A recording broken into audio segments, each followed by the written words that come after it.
I'm Dante. And hey, I'm Dana. And welcome to the Donta Show.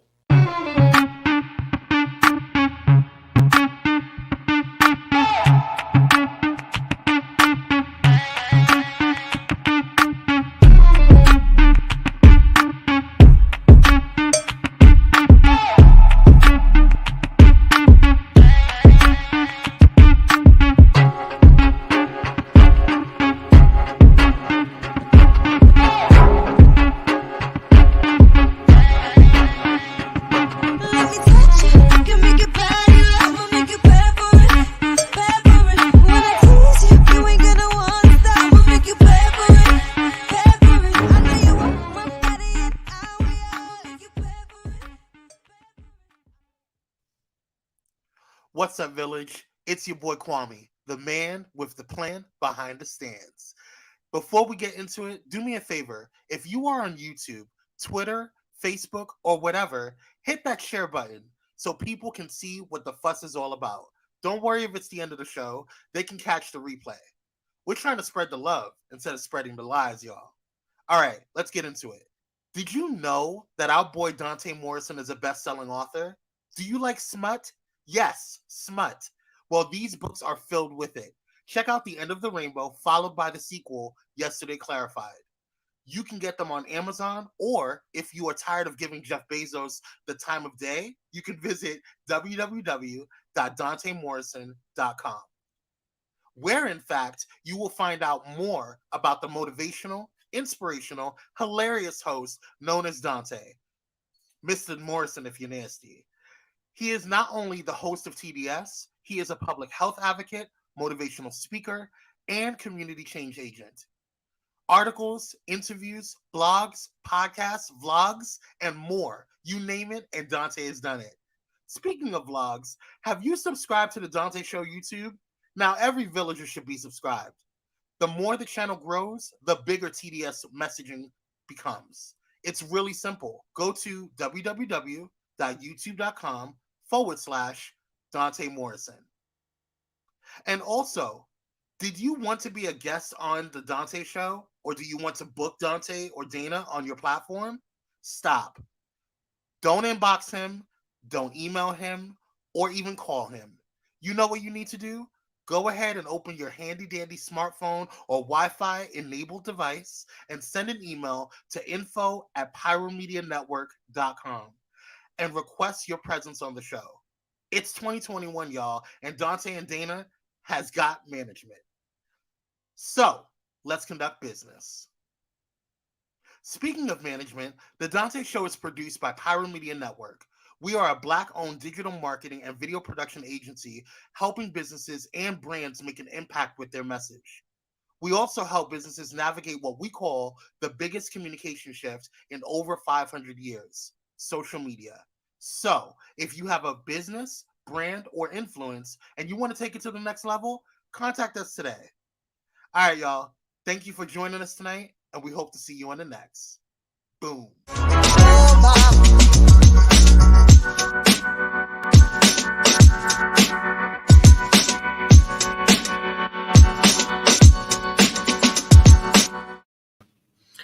What up, Village? What up, Village? What up, Village? Happy Monday, happy Monday, happy Monday. Let's get this week going. It is the first Monday in May, the 5th month of 2021. Can you believe it?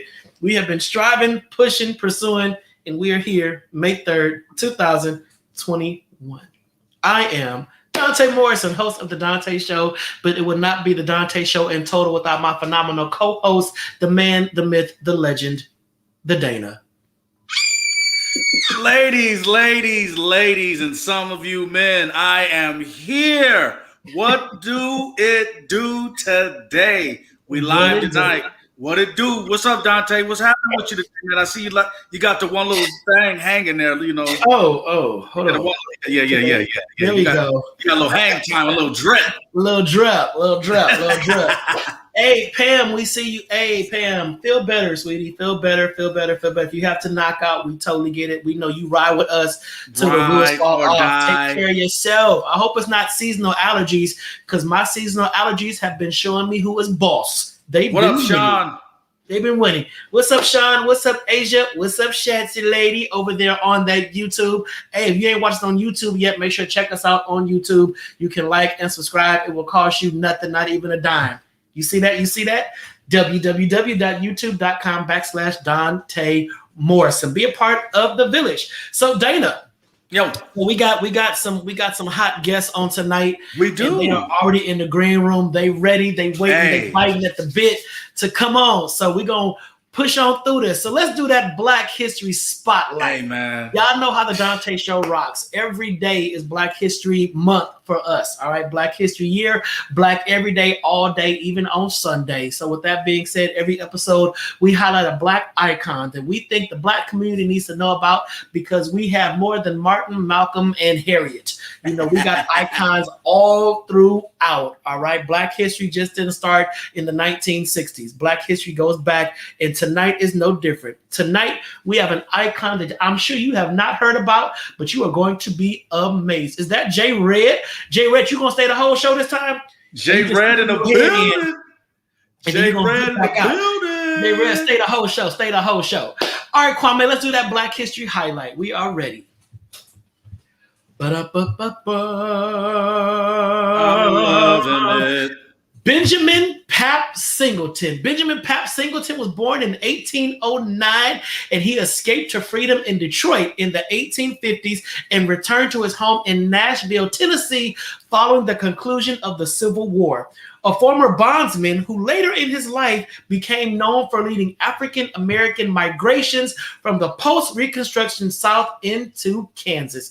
Now check this out. Foreseeing the negative impact that the end of Reconstruction in 1877 would have on African-American communities, Singleton believed that former masters could never truly enter into equal relationships with their ex-slaves. Catch that. So Singleton founded Singleton founded the Edgeville Real Estate and Homestead Association, through which he helped guide hundreds of settlers from the Upper South to two newly created Kansas colony towns, Baxter Springs and Dunlop. He used the Edgewood Real Estate Association to drum up interest in migration to Kansas, holding revival-style information and promotion meetings for his agricultural colonies. With his communities established, Singleton moved into Topeka, Kansas in the early 1890s and began work on an urban industrial equivalent to his agricultural colonies. Singleton called his new organization the United Colored Links, designed to protect African-American laborers and encourage patronage at African-American businesses. Come on, you see that? Black-owned businesses. He was pushing for Black-owned businesses. The lofty goals of the United Colored Links exceeded its practical grasp. Basically, Blacks wasn't supporting the Black-owned businesses.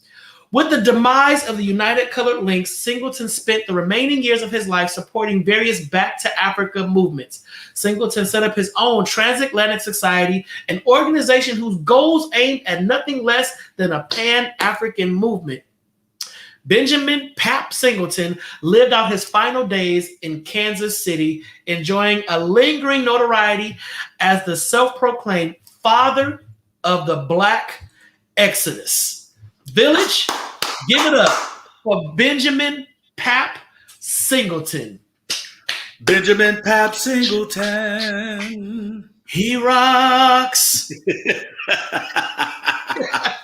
You know, I want to have a sepia tone picture of me with a nice comb over and some finger waves going down. Go ahead, do it. You almost there. You're almost there. Kwame, show Pap again. Show Pap again. Ooh. If you look at Pap was pimping with that look. Pap had that. Come on, Pap. Pap had the vest. Pap had the kerchief around his neck. But it's that comb over. You can tell Pap's hair was not a game. Pap was not playing with y'all. And not only about that, Pap was a realtor. Pap was boss. I live for Pap. He looked like he would say, like Lionel Richie, "Oh, girl." Right. Come on, girl, buy this property. Come on, girl. I think that's Sean's type. Sean like that comb over wave nouveau. Yeah, Sean's yeah. Sean, we don't know what Sean's type is. We live for Sean. All right, y'all. It's time for what you all tuned in for. No, not our guest. No, not me. But it's time for the infamous, y'all know what it's called. It's time for the Dana drop. Yes, baby. Boom, boom.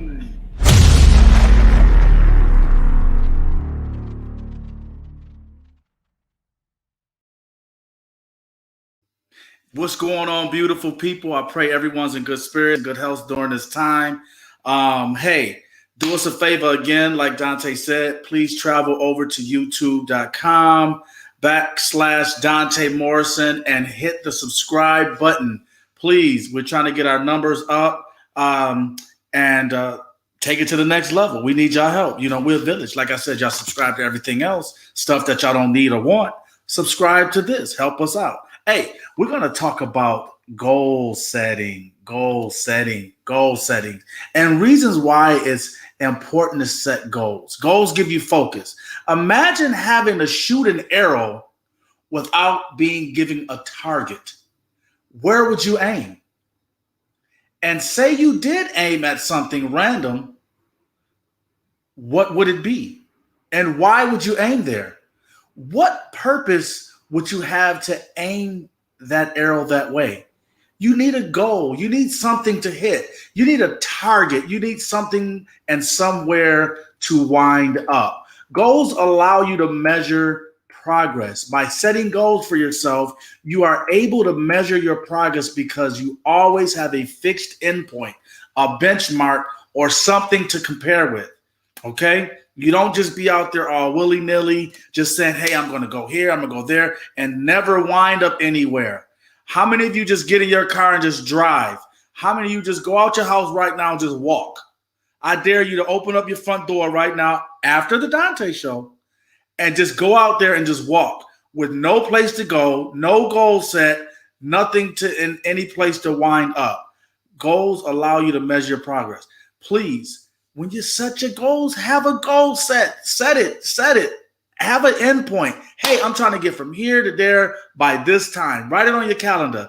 Write it, put it in your phone. Give yourself some sticky notes at work, or some of us that are working home. Put them all over your house at home.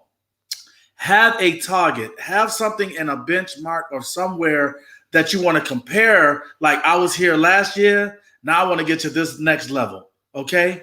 Goals keep you locked in and undistracted. By setting goals, you give yourself mental boundaries. I'll say that again. By setting goals, you give yourselves mental boundaries. When you have a certain endpoint in mind, you automatically stay with it. You're just, like I said, not out there willy-nilly shooting for the stars and hoping to hit one. All right? It just automatically, when you set a goal, your mind helps you stay away from certain distractions and stay focused towards that goal and towards that endpoint. All right? Goals help you overcome procrastination. When you set a goal for yourself, you make yourself accountable to finish the task. It just kills me when people say, well, yeah, I started it, or I used to, or well, I don't know more. Hey, stop procrastinating and get that thing done. Get it done, whatever it is. Open that business, finish that song, finish that paint job, finish that house, finish that addition to the house, whatever it is. Move. Goals give you motivation. The root of motivation and inspiration you have ever felt in your entire life is goals. That is what it is. Like Dante, he had a goal to graduate from college. He has his master's. Now his goal is finishing up what he needs to finish to get his PhD. That's a goal that he has set for himself, and he's almost to that goal. He's almost there, and I congratulate him. He is going to be Dr. Donta Morrison, okay? That's what he's going to be because he set a goal in his life where he wanted to be. And I'm going to end this with this. And it was well said by Benjamin Mays. The tragedy in life doesn't lie in not reaching your goal. The tragedy lies in having no goal to reach. I'll say it one more time. The tragedy in life doesn't lie in not reaching your goal. The tragedy lies in having no goal to reach. And if you don't believe me, my boy's here to help me out. Let him know. Yeah. yes. That's the Dana drop, and I'm out. Peace.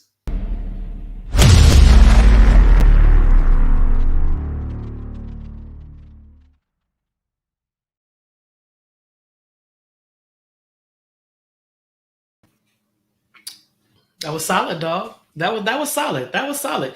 You need to patent some of the stuff that you say so folks can't steal it. That was a good one. The tragedy in life doesn't lie in not reaching your goals. The tragedy lies in having no goals to reach. And I love what you said about, setting goals gives you mental boundaries.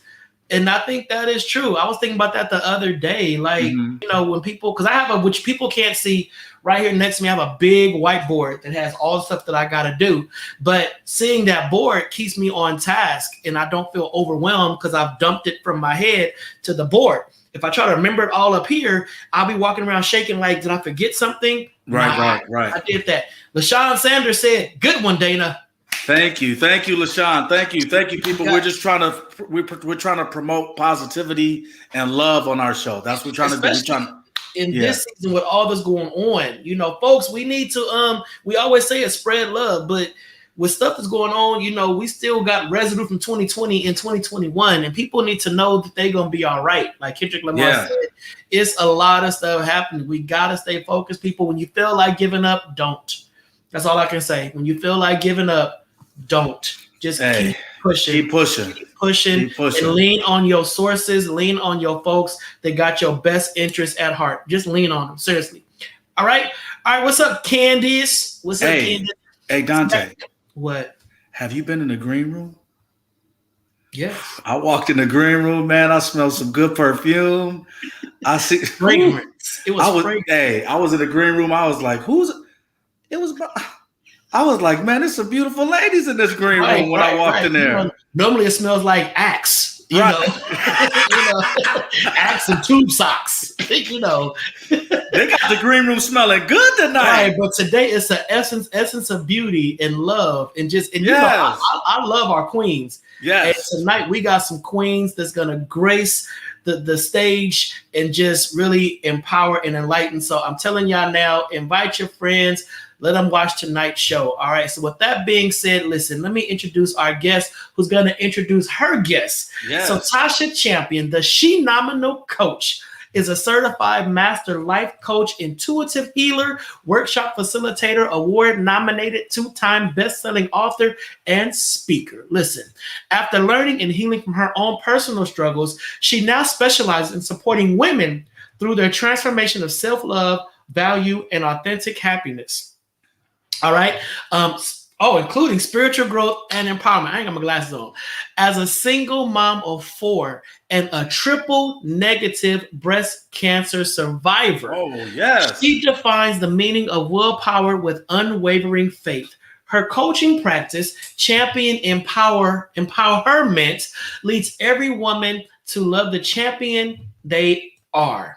All right, ladies, I'm telling you right now, y'all know that Dana always got them screaming, but these ones ain't screaming for Dana. They got bigger fish to fry. Dana's in the pond. Dana's in the pond.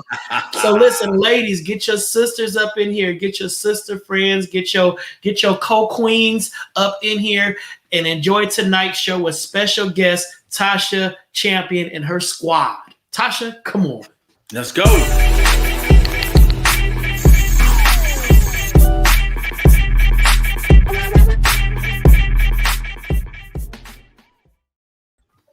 Hello. Hey, Tasha. How are you? Thank you so much for having me. And Dante, congratulations on, working towards that PhD. Ooh, I know you're just about at the end. Listen, I can see it. I can see the light, Carol Ann. I can see the light. That is awesome.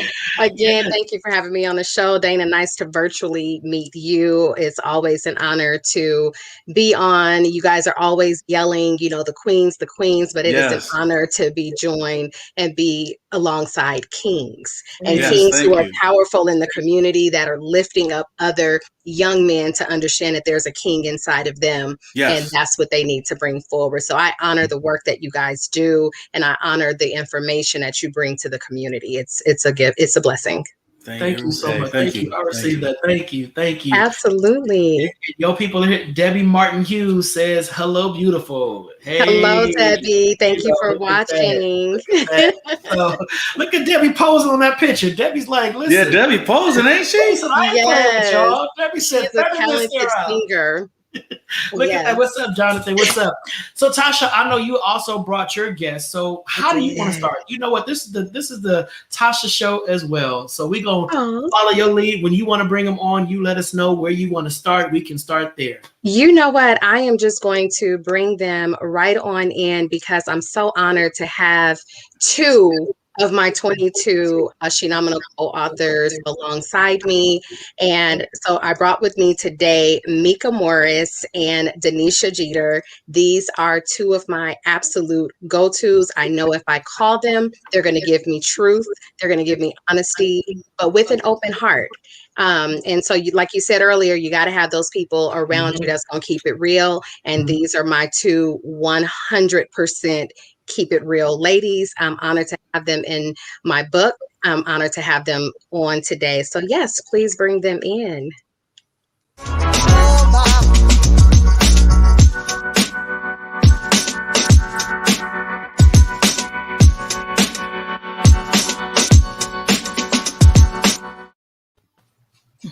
Hey, ladies. Hi. Tasha brought the squad. Yeah, they got our green room smelling crazy right now. Right. Beautiful. Beautiful. So Tasha, so you have a book out. Yes. You know, that it's a collaborative effort, correct? Absolutely. All right. So tell the folks about the book. Let's go. Let's do this. All right. So my new book, which Mika Morris has in her hand over there, is called She Nominal Women. And She Nominal Women brings 23 women together to share their stories of overcoming life's most difficult times through transparency, through an open heart space.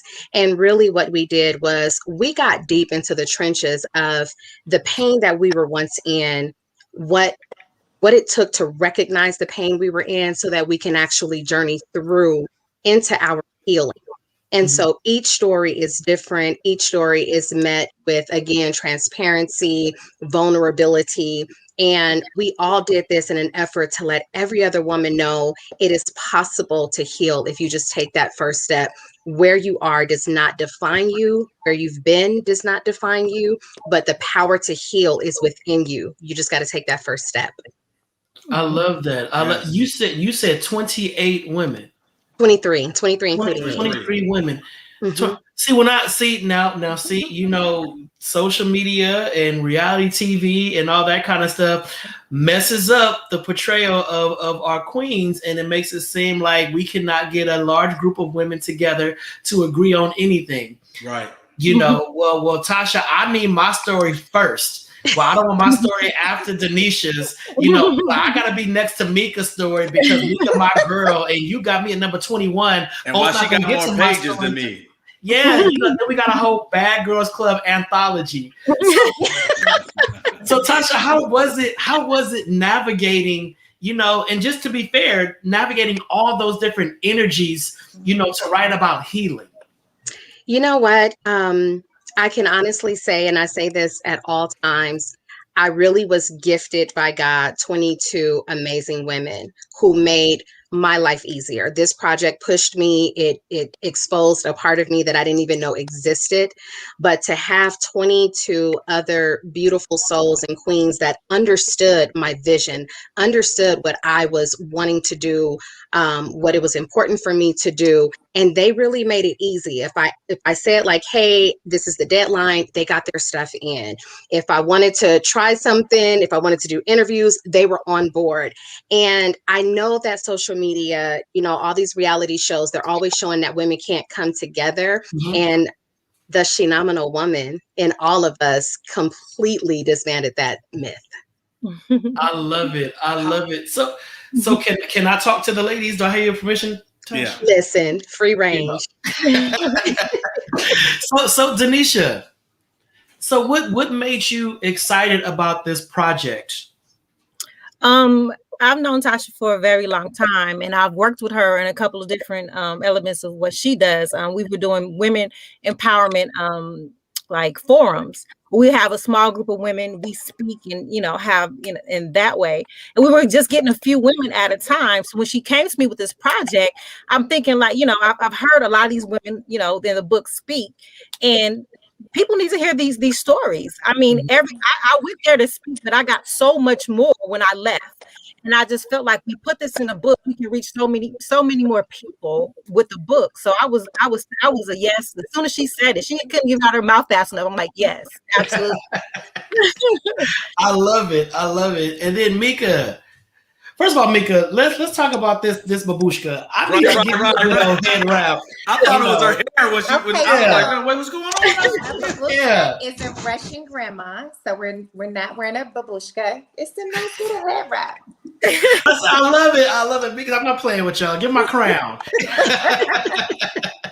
So Mika, similar to the question I asked Denisha, what made you just jump on and say, yes, I got to be a part of this? Anything to inspire women, girls, like I'm in. I don't care what it is. If it's to inspire our women, I am so for it. Unless I'm busy, I will move things around to get to our women because we need to be elevated. We need to be living our lives at our highest frequency. And so she asked, I said yes. And we didn't even know the title for till this year. We started this project last year. When she gave me the title, I was like, yes, that's it. So of course. I know that writing forces people to just really tap into some things that you may want to forget about or unwrap some things you probably thought you had healed from. How was the experience for you, going to those spaces and pulling out those seasons in your life that caused you some angst or whatever, and then putting pen to paper? When did you know you had released it all and it was finished? And anyone can answer that. I'll start. I don't even still think I released it all. I think this just kind of opened up a whole nother, whole part of me.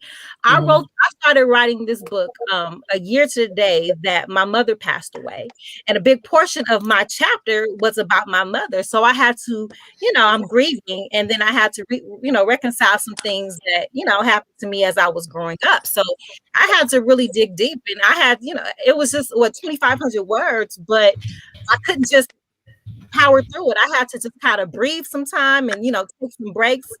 And because it was a really an emotional roller coaster for me. I speak about my daughter, and I'm I have a teenage daughter, and I had to think about her. I had to be very, very careful how I approach my story because it's about her and she's gonna read this one day. So I had to really think about it. I had to be very, very conscious of the things that I was saying. So I had to go really deep, and I had to really just have some patience and just I can't even get the words out good. I'm getting emotional now just thinking about that process. Right.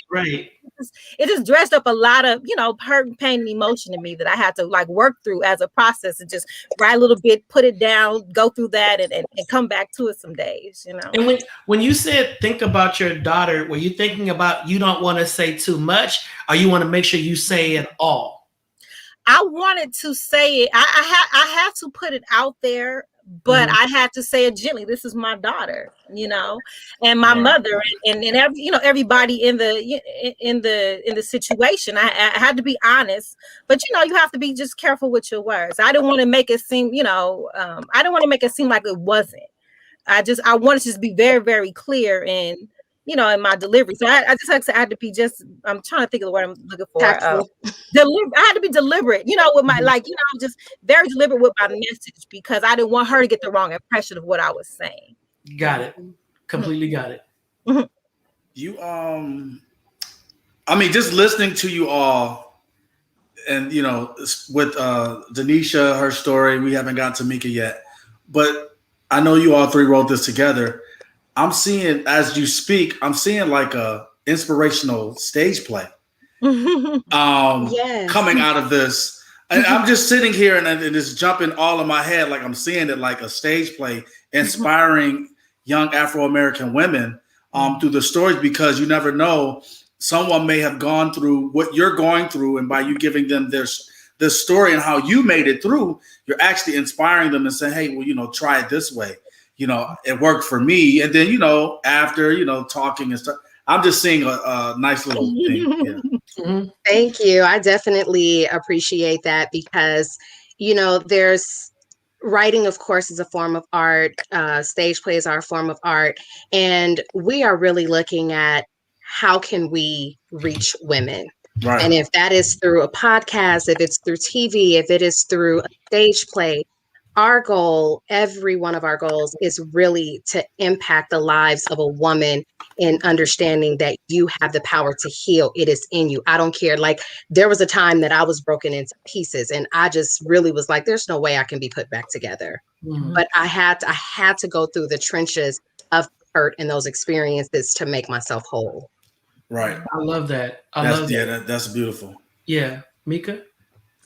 And while we're on women, some of y'all are raising women. Hello. This is a good insight into who we are and what we go through. You don't have to be just a woman to read this. I made my brother read my story because he's a little bit a part of it, but I want this book to take everybody through what we go through and how we get through. You don't have to, like I think Dante said when he was coming in, something about never giving up.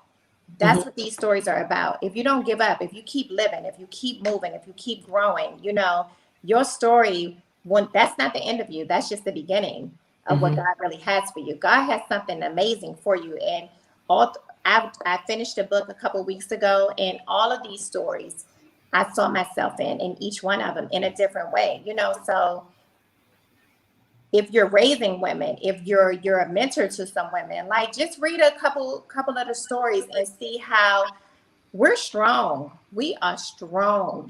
We've always had to be strong, but to see us be strong and go through and get through, none of us are victims. We're victorious, so. I love it. Hey, Mika, that'll preach right there. We ain't playing with y'all. So listen, we're going to take a quick commercial break, 30 seconds, so everybody get a sip of water. Ladies and fellas, invite your people up in here to hear this story of these phenomenal sheroes and about the book that they wrote. So Kwame, we are ready for that commercial.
Welcome back to the Donta Show. And we appreciate y'all for tuning in, watching, and rocking with us. If you have not subscribed to the Donta Show on YouTube, please check us out, youtube.com/Donta Morrison. It's a free click of that like button, and you are a part of the village. Don't sleep on the Donta Show, you all. I'm telling you, be a part of the village. You don't want to miss out on our phenomenal topics. So, Tasha, listen, my question to you, since you are the one who had this vision and it was the labor pains that you went through, I'm sure, had you. Were you a blubbering mess at completion? Oh my God, not only at completion, but each time there was like, we completed a phase and had to start another phase. I was like posting videos inside of our private group, and like they saw me crying so many times because one, I was so grateful again at the women that I was blessed to have on this project. And then I was grateful at their sheer honesty and transparency. Like nobody withheld. It was like, no, we have a message and we're going to give it, and we're going to give it raw. And so I was like a mess with each phase. Every time I would read their chapters, by the time I physically got the book, I finally read the whole book without crying. I was like, yay, me. And it's not that it's a big cry fest, but most of the women I know, and I learned something about each of them, which was really a part of why I did this book, because so many times we sit in our circles, we say this person is our best friend, this is my closest circle, these are my sister girls. And really, you could be sitting next to a woman that you've known for years, that you guys think y'all tell each other, and that woman has gone through something that she has not shared with you. And because she hasn't shared it with you, you're holding on to what you've gone through. Right. And what I wanted to do was give women permission to say, yes, I've been through it. I've walked the path of pain to get through my journey of healing, and here I stand. And when you do that, you give another woman permission to do the same thing. You give another woman permission to say, you can heal, I can heal, we can heal. And unfortunately, when it comes to Black women, there are so many negative monikers that have been associated. You know, when you're standing, you know, in your right and whatever, you're angry. You know, when you enter a space to take over, you're being too strong. You don't know how to submit. You know, it's all these different taglines that seem to follow Black women. You know, with each generation is something different, that some new mantle that the Black woman has put on their shoulders. How is this book helping to deconstruct that and really show the plight of the Black woman? I'm going to start, and then I'll let the ladies jump in.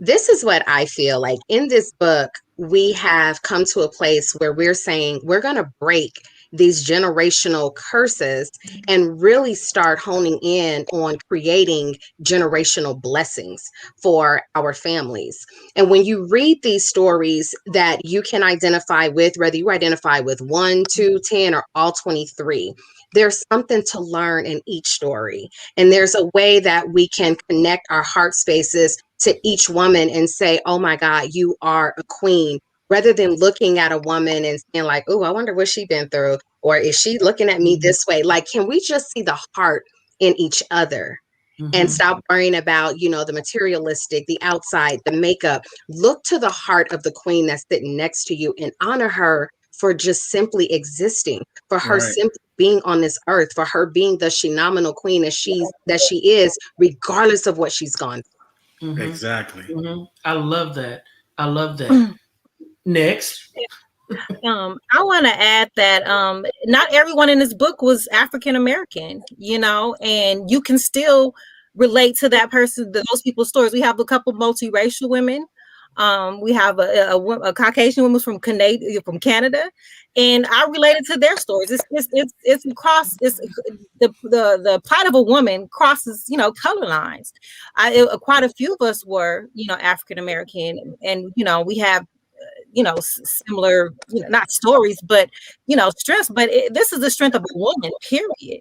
Any woman from any walk of life can read this book and say, wow, I know somebody who went through that. I've gone through that. I've overcome that. So it's not just about Black women or just meddling that. It's just women, period. We're strong. We go through a lot.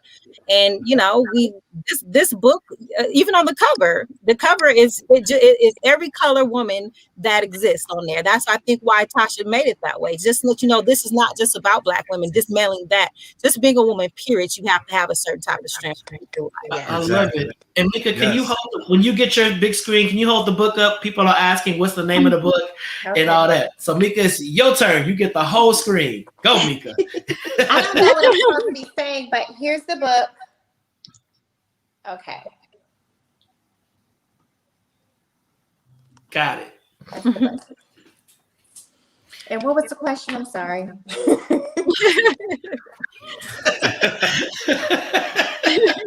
I'm sleeping. Well, I done forgot now. What was the question, Tasha? Like, how does people dismantle the stereotype about Black women? Right. Oh, Jesus, Lord. Yes. Every time someone told me about the book and what it did for them, people are tired of being a stereotype, because we're not just a stereotype. We may have been the stereotype, and this book teaches you that even though we have probably been the stereotype at some point in our life, we grow, we evolve, we change. We don't stay. We're multi-dimensional women, So, what I love about the story and the books, the stories in the book, is that some of these women brought you from when they was a little girl, that little broken girl. And now she's a woman who's accomplished. She's successful. She's, been married, maybe divorced. She has a few kids. She may be a grandmother. She's a cancer survivor. She's a lot of things. She's so amazing. She's so beautiful. But she did whatever she went through. She didn't stay right there. So even if she was a stereotype, and she grew, she grew. Right. So we're growing. And if we just continue to just walk by faith and not by sight, stop looking at what you see, stop being stuck. And, I hope that everyone reads the stories and then read about the authors and see how far they've come. All of these women are accomplished in their own right, and I don't even care if they're a housewife and that's it. She's an accomplished housewife. She's an amazing mother. She's an amazing wife. You understand what I'm saying? So the stereotypes, look, yes, I've kind of described the book as 48 hours meets a reality TV show with inspiration. I want to read that book. Like, that's going to be entertained. I love that, because I like how you broke that down, Mika, because one thing just on the outside, it seems like women, are pitting themselves against each other. And thank you, Denisha, for letting me know it's not all African-American women. It's queens of all races. But I think that we see so many different tales of women fighting women. And then we see so many stories of women bashing another woman for her success or how she attained success. Yeah. Cardi B, perfect example. She gets drugged because she once was a stripper. Well, yeah, she once was a stripper, but she can probably own every strip club in America right now. I ain't knocking her hustle. So I think that it's beautiful to see women, how you described it, empowering other women, and you're all queens, you're all victorious. Yes. I think that's important, because sometimes when I have seen these kind of collaborative books, it's always the same kind of person, right? Yeah. It's like 23 doctors, 23 women in medicine, 23 women, and it's like, well, this doesn't work for the clerk at Target, trying to do this. But it sounds like this is a collective, a very diverse array of stories that has a lot of commonality, in the reading. Right. Absolutely. Because I'm sorry, go ahead, Dana. No, and I was going to say, I like what Dante said about Cardi B. People don't realize that sometimes guys take you through things to get you to something, and we don't know what that path is going to be. And like I said in my drop, if you have a goal to reach, and if you have a set target on where you want to be, no man or no woman or anybody can tell you what path that you're going to have to take to get to that. And everyone always, like he said, everyone always tries to go and use, oh, she used to be this or she used to be that. But what is she now? What is he now? What are they doing now? Stop judging people on their past and judge them for the now. Because I guarantee you, if you found out that your boss that was paying you 6 figures used to be a stripper or whatever, you're not going to give that check back. You're not going to sit up there and talk about them and say, hey, you used to be this, so I don't want no check from you. No. So just let people be. Let them be them. Be the glamorous queens that you are. Yeah. Thank you. Thank you. And I do want to make mention, because I know Mika was saying like her brother read her story, and I will have my sons read my chapter because it really gives them another understanding of mommy, why I made certain choices, why sometimes there was a deeper struggle because I wasn't sure of who I was. And so I want them to understand that for a number of reasons. One, to understand me, but I also want my sons to read it and understand that women are to be treasured. And in reading these stories, I want other men to read it because, men, you guys have daughters, sisters, mothers, aunties, friends, whoever. And when you read these stories, I want men to see like ways that you can connect deeper to the women in your life, whether it's your wife or a family member, ways that you can help your daughter grow and not go through some of the things that we went through. So those are some of the things that I want my sons to know in reading these chapters as well. So men, get phenomenal women. Right. Yes. I'm interested to know, because I'm a big person, I'm a big COVID weight. No, I love healing and talking about healing. But you said something that was so profound to me that I know to be true, that you can be sitting with your squad or your circle and still have no idea that the person you talk to every day, you know, is either contemplating suicide, Right. had a hellish upbringing, has been through all this trauma. How do we getting beat? Yeah, right. Just don't know. How do we create comfortability in our friendships for people to know that I am a safe space for you? How do we do that? I think the first thing is to stop judging. Yes. The first thing is to stop judging. Yes. You know, too many times, even like just sitting around and watching something and we see something on TV and it's like, oh, that couldn't be me. But the very woman next to you, that might be her. And you just silenced her. So we have to create spaces for our own circle of women to feel safe being vulnerable and know that they're not going to be judged. That's the circle that I have around me. And trust me, ladies, it works. I have two of them on the screen with me. It works. What about with men? Do you feel safe being transparent and vulnerable with men? I have.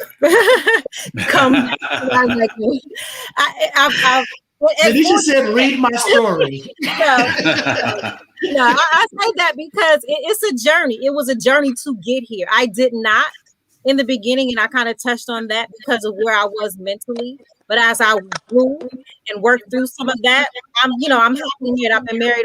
It'll be 7 years in June, and the part of my life that I spoke about, I had to, I read my chapter to my husband as I was writing it, as I was, revising it. I was, letting him know. I let him know, like 90% of 80% of what I wrote about.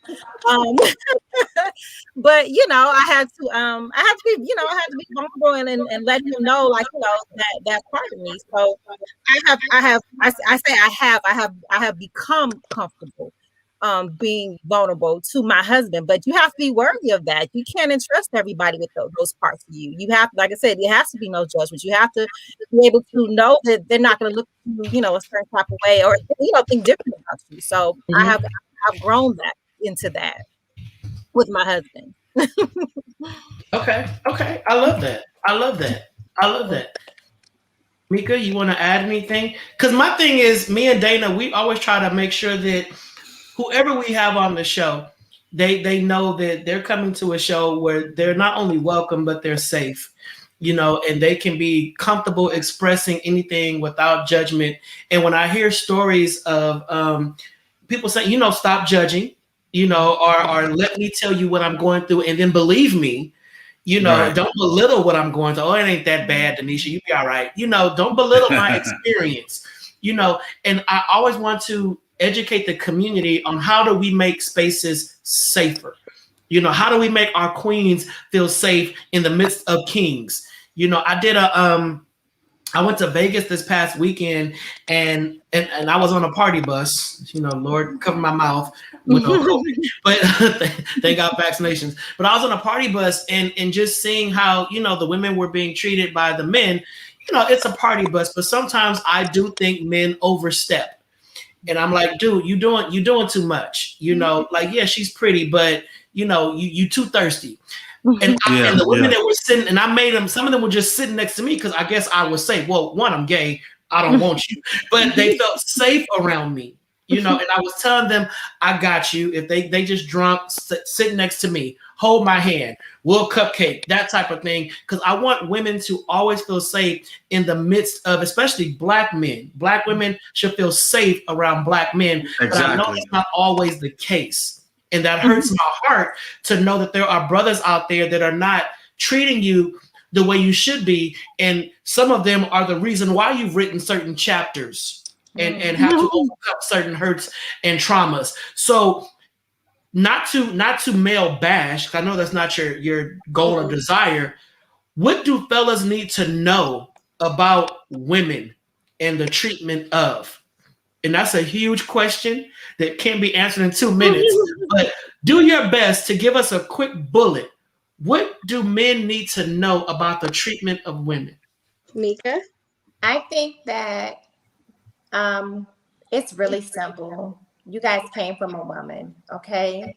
Treat your women the way you want your mother to be treated. Treat your women the way you want your sister, your daughter, your aunties to be treated. And we say that a lot, but we may not live by that rule. So I think the easiest way to change that is that women call each other out. We call each other out. I don't think men do enough of that. When you said you were on a party bus and you told the guys they were thirsty, enough guys don't do that to each other. Mm-hmm. You know, if a girl is being disrespected, another girl will defend her quickly off the break. I feel like if guys were checking each other more so, saying, hey, hold on, she over there crying, what's going on? What y'all do? You know, like, let's talk about this. Okay. I don't think men hold each other to the same accountability for whatever reason. I don't think that they want to, you know, they don't like confrontation possibly. They don't know how he's going to respond to it. When I see girls out of order, I always think, okay, where's her friends at? Where's her girl crew? You know, because I know that me and my girls, we hold each other to a standard.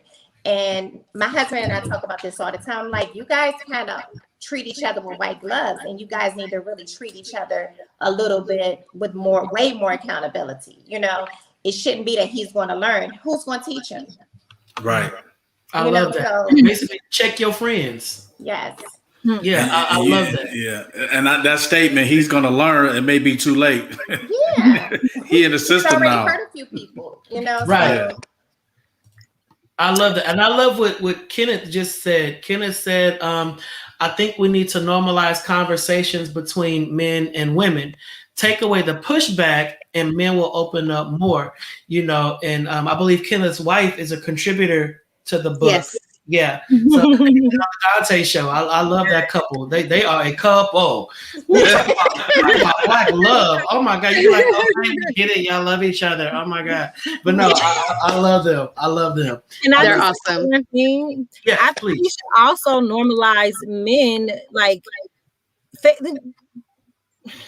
having relationships, not have, you know, they if a man is in a married and oh man, you know, you did the whole ball and chain. I think that, you know, normalize families, normalize being monogamous, normalize being a man, you know what I mean? Not just what people think is a man, you know, having women all over the place and, you know, womenizing and, you know, and those kinds of things. I think a lot of times we get treated that way because, you know, you guys, some guys will, you know, get accolades for that versus, you know, they'll try to, you know, they'll treat you right behind the scenes, but when it's in front of the boys, they're just treating you any kind of way. So if it was flipped, if you know, they looked at you like, man, why are you treating her like that? Like, you know, that's the queen, but if you know, that's not the norm. So of course, you know, that's what, you know, guys do. So why would they do us differently? I love that. Yeah, I think lastly, and I'm learning this, my sons are 18, 16, and 11. I'm learning that I did not give my sons the space to express themselves, because when they were younger and they cried, I was like, hey, man up, cut all that crying out.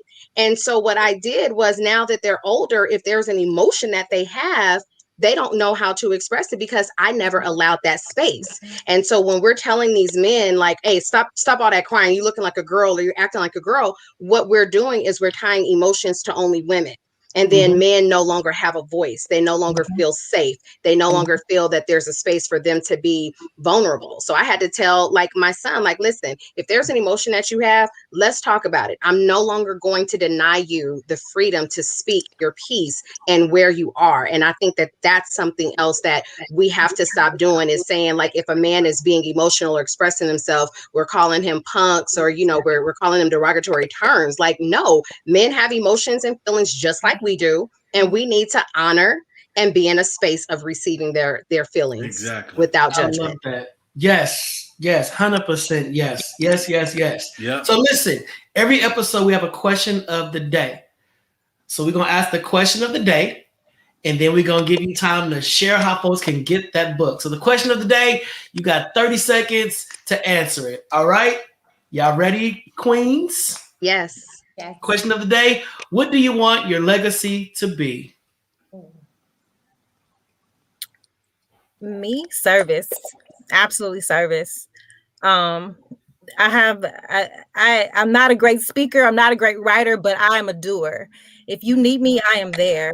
You know, I hardly say no. When I care about you, when I love you, I go to the end. So I want my legacy. When I leave this earth, I want people to say, she came through for me. That was like Tasha said, that's my go-to. I'm gonna show up, I'm gonna be the first one there, the last one to go, whatever I can do, I'm gonna do it. So I'm the legacy I hope that I leave. When people think about me, they think of service. I love it. Ready? Who's next? Who got theirs? I think I'm very close to what Denisha is saying, and that is service. One thing that I really love to do is be in a place where I can be supportive, where I can offer you some inspiration and motivation. So when it's time for me to leave here, I want to know that people felt better when they were in my presence, that I left them with something, that I hugged their heart, that I fed them a piece of my soul and my spirit, and that they understood my truth and my honesty. And that's what I want to live on. When I'm gone, that's what my kids better say. I love it. My last queen. So for me, it would just be, I'm raising three ladies. I just want the next generation to be a better generation. I want them to be givers and servers, and most of my book sales have gone back to women and girls who can't afford the book, but who need to hear the story. So I want my girls, because my girls are my legacy, I want them to be givers. I want them to be doers. I want them to be action people, but to leave the world a better place than what they came and got, Yes. So if we can break every curse that was already in this family, and then have the next family grow and be, we're all producing better versions of ourselves, hopefully. And I think that's what I want to leave here. I love it. All right, Tasha, you finna get the platform. You're going to have 30, 45 seconds to pitch this book, let folks know how to get it, all that kind of, let's get some sales going. Come on, Tasha. Yes. Okay. So first, yes, the book is available on Amazon, but I really want all of you to go to shenominal.com. Up in the left corner, you can click order new book. It's going to take you to the page of all of the co-authors. You might see someone you recognize that you didn't know was a part of this book. You can order her book with her name on it. You can get her signature. You cannot get that from Amazon. So please make sure you are supporting my beautiful Shenominal co-authors by ordering the book directly from them. Each of them have their own page on shenominal.com. Order from them. And then lastly, we are growing to Mika's efforts of donating the books. And so if you go to shenominal.com, we have a beautiful project going on called the Amelia Project. That was Denisha's daughter's best friend who committed suicide. and she was in the foster care system. So what our goal is if you've read the book and you know that it's powerful, please purchase the book that we can donate to a young girl that's coming out of the foster care system so that she can have some tools on how to navigate life and navigate the pain that she's been through so that we can start saving our young ladies that are coming out of the foster care system. Oh, wow. That's amazing. That hit me. That, you know, I'm in like a very emotional space for some reason. I think it's just this year. But suicide always, how much are the books? The books are $20.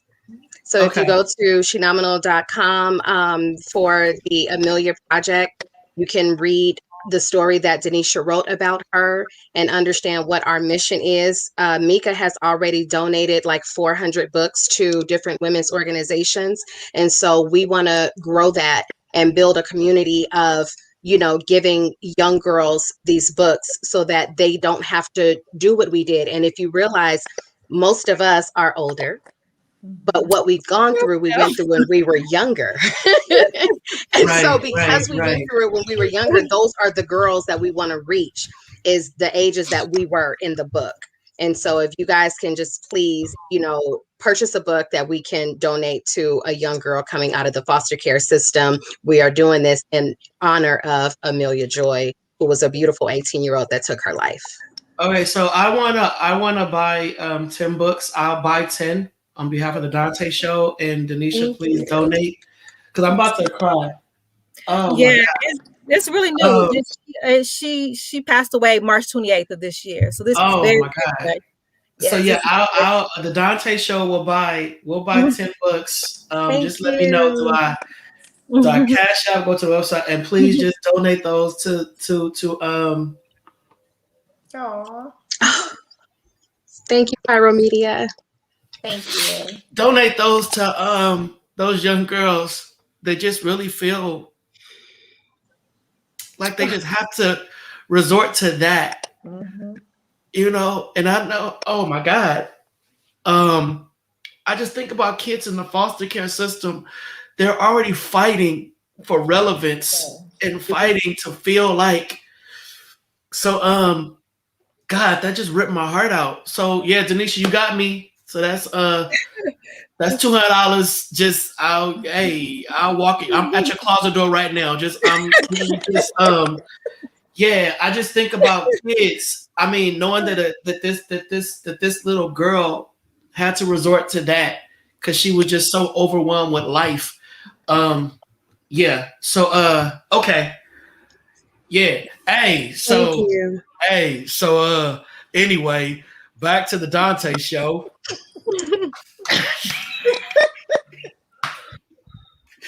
Denisha, you can't come back on here no more. So you take your stories, you take anything about you, and you just leave. I don't. Okay. Oh, so listen, is anybody watching, please support this phenomenal collaboration. Let's make sure that our young girls are getting this book. Let's make sure that women that need these messages are getting this book. We need to heal. And if this book is any kind of a conduit to that healing, let's do what we can as a community. You know, as a community, we always talk about support Black business and we got to work together. We got to come together. But then the minute you see the price tag, you sit back and log off. J Red is going to buy 5. J Red is going to buy 5. J Red, that's my brother. He's going to buy 5. So that's 25 books. JC said she's going to get 10 as well.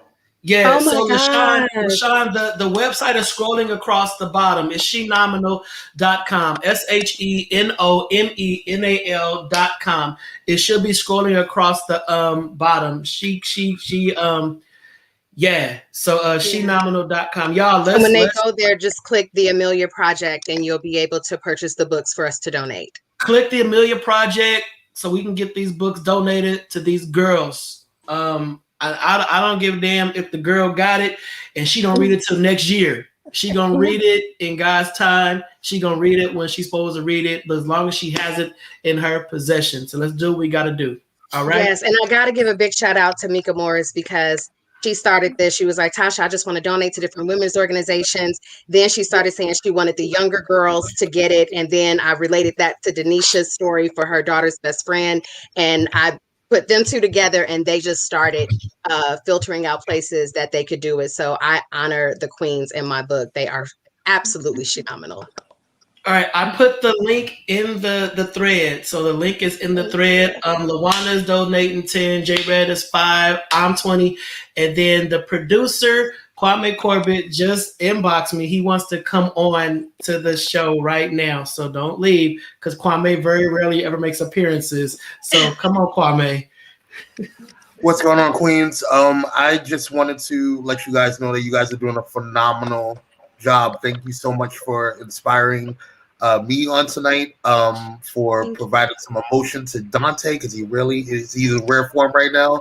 But on behalf of Pyro Media, on behalf of Pyro Media Network, I want to donate some ad space for you guys to get this message out. I'm trying to say without getting emotional, and I also will be purchasing and adding some of my personal money, as well as the Pyro Media will be donating some funds as well. Wow. Thank you. Wow. Thank you. So, thank you guys so much. So Renee Louise is buying 5, and Renee Louise, that's my auntie. She's big on this kind of stuff, like big on this kind of stuff. And she's a Delta. She probably holding her triangle up right now, but she's big on this, young girls and all that. And yeah, man, this is yeah. So yeah, we gonna get our princesses together. Because this journey, just being a woman of color is already challenging, but being a woman of color, not having that family support, that and then they sit back watching all this other stuff, and then they see the facade of what success and happiness looks like, and it's like, yo, little mama, that's all smoke and mirrors. Get your mind right first. Sharon Green is gonna buy 5. LaShawn Sanders is getting 2. Wow. So yeah, so we got y'all. Thank you so much. Yeah, go to Phenomenal. So Tasha, don't log out after the show, because Kwame wants to get this to build out the ad space for you. Denisha, Mika, I have no words. I don't cry. And if you've ever watched the Donta Show, 2 years ago, me and Dana did a show talking about men who cry, and Dana cried, and I didn't. I'm like, I don't cry. I ain't dropping no tears. That ain't me. But yeah, I hate to hear about a kid, a child. They should not have that much stress in their life that they have to resort to that. We should be protecting them from everything, every adulting type trigger that would push them to that point. So, Denisha, you're in my prayers, because I know this is hitting close to home. And so, I'm covering you right now with just God's love and grace and his peace, and asking his angels to just walk through your home consistently and keep you and yours under his care, so that the grief that will try to come in and take over does not win. And the fact that you are doing this in the name of an individual who needed us, this is going to put you in a light. And you already said that you are about service, and you'll be there at the beginning and stay to the end. You ride till the wheels fall off. Well, I want to bless you and let you know that you need to stay encouraged, because what you are doing right now is going to change the lives of so many people. Yes. People, you changed my life, and I just met you an hour ago. You changed my life, and that share and just my God, like I like love you. I love you, Mika. I love you because you said I'm raising 3 girls, and I need to make sure that they're prepared for what is to come, because they're gonna have their girls. And it's all about that generational planting seeds, so we can shift the paradigm, because we got to get these communities back together. It's time for that. And Tasha, the fact that God put the seed in you, as a healer to realize that talk is cheap. It's time for action. We can sit in our circles and talk about this needs to change. But if nobody outside your circle is hearing about it, how is change going to come? So the fact that you stepped out on faith and said, I need 20 some odd women, give me your story. We going to make this book, and from that, we going to see what God do. And he is doing it. He is doing it. He is doing it. This is going to touch the heart and soul of so many folks who have been broken in pieces and never thought they would get back together. Like you said, Tasha. So you went through that for this very season, this very moment right now. Exactly. Everything you went through was for this season, this day, to bring Dante Morrison to tears, to get Kwame Corbett to offer services, to get all these folks to buy the. You went through all of that. Nothing we go through is for us. Nothing. Right. Nothing I we go through believe is that. for us. Nothing. But I'm just group hug right now. Just everybody. Just group hug. Thank you for coming to our safe space on tonight. Thank you for just imparting this wisdom, for imparting this love, imparting this truth, imparting this knowledge. Thank you for inciting conversation on this thread that's going to make us all pause and think, what do we need to do? Yes. What do we need to do? And Tasha, please connect with my aunt Renee Louise. She's saying I need to connect with them. And when she says she needs to connect with you, do not take that lightly. Oh, I will not. Because I believe the doors are about to open as a result Fly of open. this. Fly Thank open. you. Fly So- open. I told you that stage play. Play. Let's do it. Yes. I'm gonna stop right now before we all be slain under the table and you don't see nothing on the screen but backdrops. So thank y'all for coming on the show on tonight. Oh my God, we're like 15 minutes over. Tasha, do not leave when you log off. But Mika, Denisha, the other authors that are watching, thank you for being transparent and pouring of yourself so that others can be healed. Bless you. Thank you. Thank you for having us.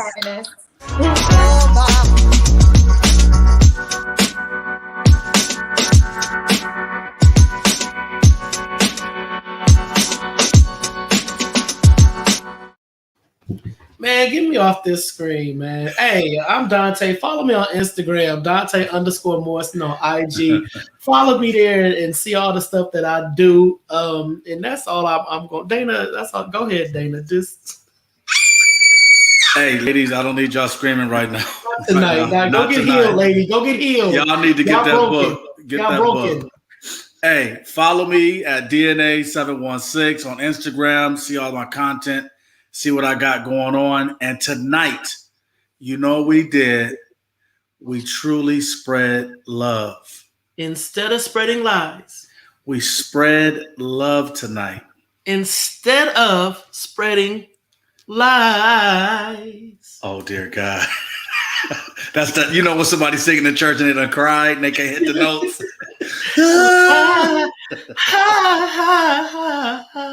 Hey, remember to reach out to someone, whether you think they're doing good or not.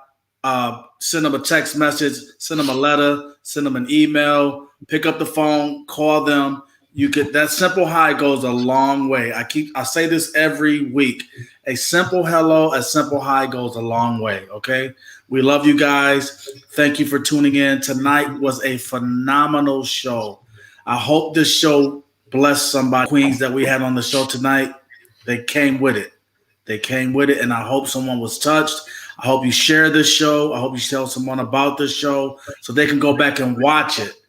This show needs to be shared. This word needs to be spread. This book can save a lot of lives. Let's do it. We love y'all. And tomorrow night, please tune in. We have special guest Michelle Tillis. She's going to talk about her battle with epilepsy because we never talk about epilepsy. And I was under the impression that epilepsy was just a thing. I didn't know how in-depth it was, but it's going to be a very informative health watch show on tomorrow night. So please be here tomorrow night. Village, we thank y'all for rocking with us. Without y'all, we'd be two dudes just having a conversation. But y'all ride with us hard. So if you have not subscribed to the Donta Show on YouTube, please make sure to do so. It will cost you absolutely nothing.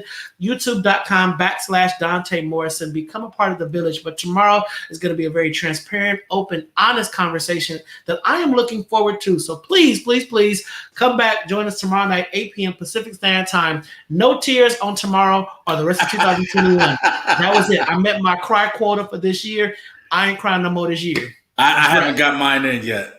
Right. Who had been saying that? Who said that? Who said that? Who said that? And if y'all don't believe that I'm gonna cry this year, tell them how you feel, bro. Yes. Deborah Carr, thank you. Lawana Hall, Deborah. thank you. Jay Red, thank you. Sharon, we glad to have you back, sis. Kieran, thank you. Kenneth, for sure. Debbie Martin, I said Debbie LaShawn, thank you so much. We appreciate y'all for watching us and riding with us, and we'll see y'all tomorrow night right here on Facebook Live and YouTube. Peace out. Shout Good out night. to my YouTube. Good night, Sean. Good night, Nanisha. Sean Hill. Good night, y'all. Take care. God bless. Peace.